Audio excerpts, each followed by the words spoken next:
Le paysage constitue la ressource primaire de l'offre touristique. Qu'il soit exceptionnel ou plutôt ordinaire, il regorge d'histoires caractérisant la région et sa population.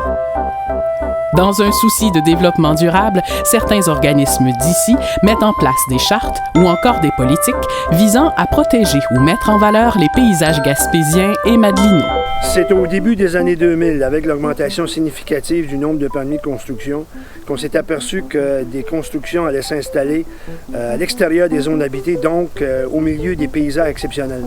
Le règlement qui a été adopté par la municipalité permet d'encadrer ces constructions-là, pour qu'elles puissent s'harmoniser avec le paysage et non pas qu'elles dominent le site. Parce que les paysages aux îles de la Madeleine, ne l'oublions pas, c'est à la base de notre produit touristique.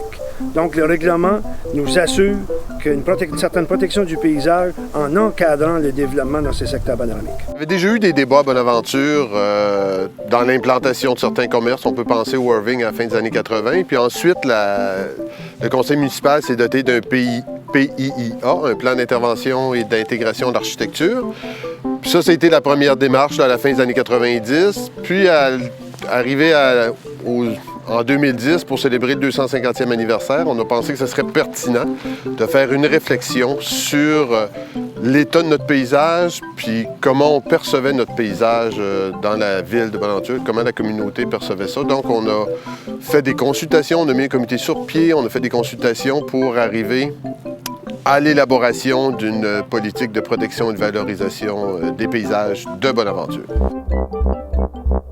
La protection et la mise en valeur des paysages s'avèrent prioritaires dans une démarche de tourisme durable.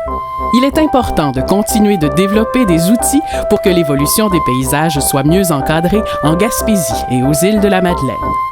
Souhaitons que ces initiatives se multiplient et surtout qu'elles amènent la population, les organisations et les élus à véritablement considérer le paysage comme une ressource à valoriser.